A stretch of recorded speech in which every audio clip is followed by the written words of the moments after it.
So it's 3 o'clock in the afternoon and the pool's been pumping for pretty much most of yesterday afternoon and through the night. And I changed the filters this morning and it's starting to look pretty good.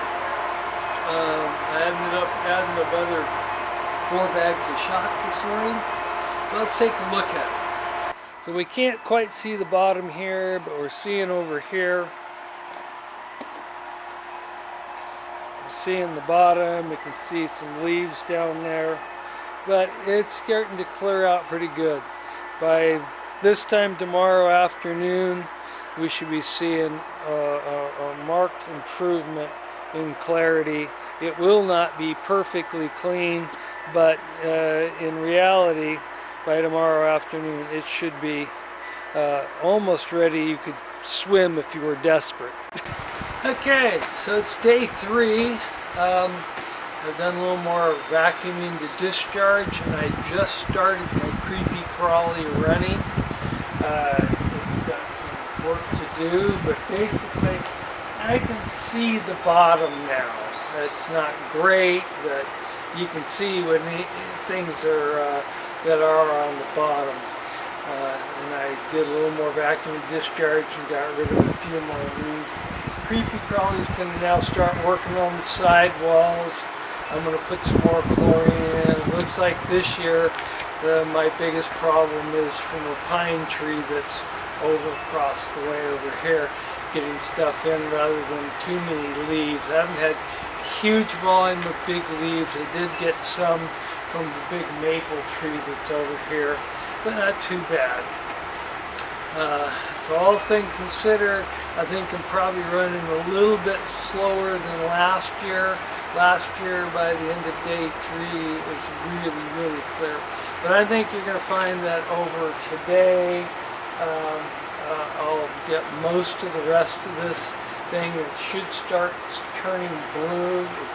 As soon as we get the side walls clear of all the algae and muck that likes to cling on to it, the pool will start getting more of a blue cast.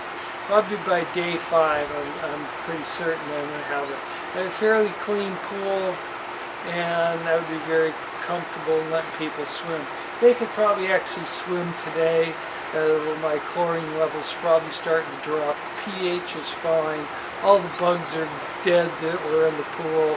The last little bit of the muck is going to get sucked out.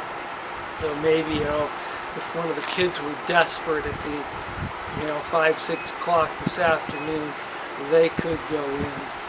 Anyway, so this is the clarity in the shallow end. That big pile of muck over in the corner over there is going to go away today. We'll get Creepy Crawly in there, and he's going to do his job. If you take a look at that float there that's holding chlorine, and you can see how fast that sucker's moving. That's the type of water flow you want in your pool. Your little tiny motors just don't get it. It's going to take forever in these northern climates to get your pool clean. With the limited number of days we have in the season, you want this to be relatively quick, because by the middle of June our weather's going to be pretty nice, and I want my pool in the 80s so kids and family can enjoy it. I tend to want my pool, for me personally, comfortable with no shorty wetsuit on. I want at least 82. I use a solar system on this pool, and we will be going over that. I'm going to have to rebuild it this year a little bit, as I just worked on my roof. So we're going to change things out. And you can even see the work on the steps that I put all the tiles in there a few years back when I remediated the pool and did a heck of a lot of work on it. Anyway, that's it for now. There's Creepy Crawly in action.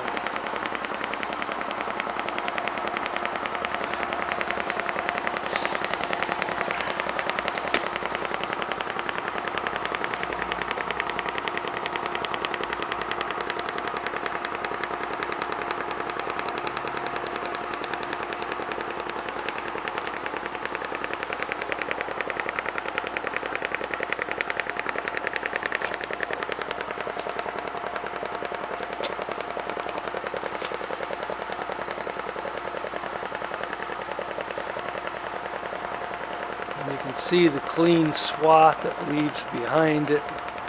It's going to go over the pool all by itself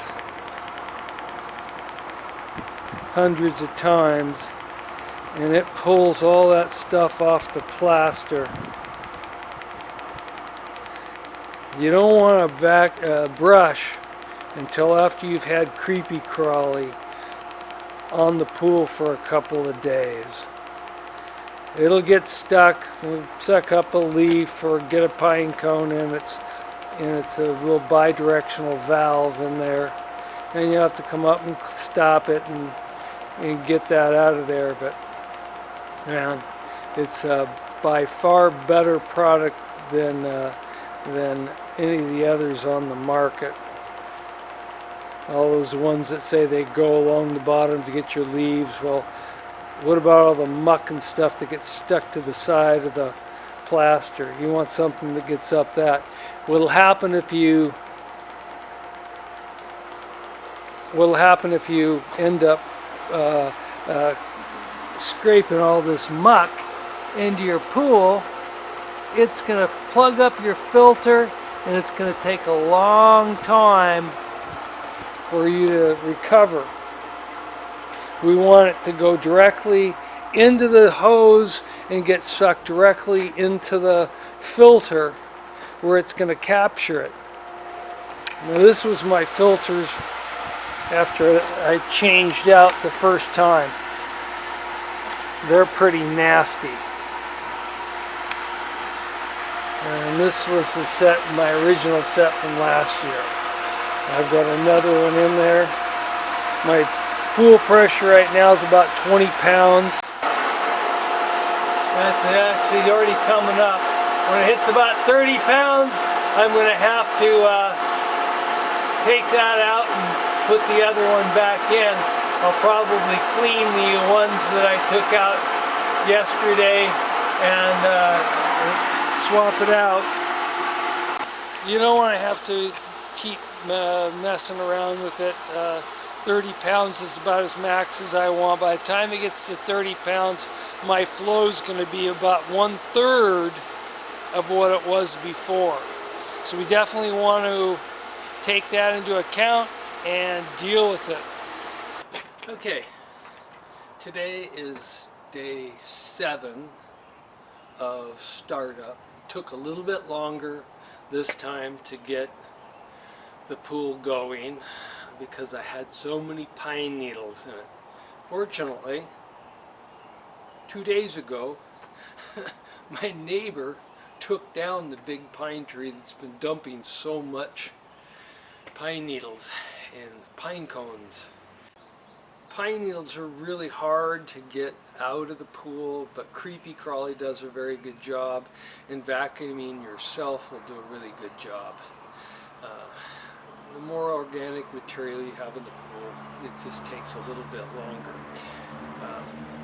I pumped on it with the Creepy Crawly in it for, I think, 2.5 days, and at the end of the 2.5 days, I ended up turning the pool pump off on disconnecting the Creepy Crawly because it had a lot of material in the water column. It doesn't, even though it sucks up most of it, about 20% sloughs off the sides and gets in there, and I really wanted to evaluate what was going on. So yesterday was a full day of pumping on it without the Creepy Crawly, and then last night we pumped again, and this morning the pool looks a lot better. It's lost its green tinge and it started to turn blue, and it will only get better. And I'm going to post some videos side by side so you can really see the transformation that's happened over just a very short period of time. Anyway, so let's take a look around the pool so you can see a little bit better, and I'm going to come over on this side. You can see down there to the steps, you can see that it's pretty clear. And I can see to the bottom of the pool. I don't know if the camera's going to show this very well, but I can see the main drain hiding down there. I'm going to come over here to the shallow end. You can see that it's nice and clear. The exception, this is one spot that Creepy Crawly has a heck of a time getting into. And you can see some of the remainder of the crud there, the stuff on the very top. It just isn't going to get that one. But it's one of the very few spots in the whole pool area, or pool surface, that it doesn't get. The other spots it doesn't get really well is in the corners around here. I don't brush my pool until I'm satisfied with the number of hours the Creepy Crawly has run and the amount of particulates that's got off of the side walls and off the bottom. You start brushing too soon, you're going to have a lot longer period of time to get the pool clear. Now we're about 3 days from the pool looking very, very clear. It takes a long time to get the last. What I'm going to do probably starting tomorrow is I'm going to take one of my old filter canisters. After I've cleaned it up, I'm going to fill it back up with those, take my fresh filter canisters out, and then I'm going to get about 3 pounds of diatomaceous earth, and I'm going to mix that in a slurry and add it to the suction on the pool and let it go in there nice and slow to coat all of those, and then let it run. And what that's going to do, it's going to take all of the fine particulates that get through my good clean filter and really polish the water up really nicely. And then when I put the other one back in there, it'll start filling up over a period of time.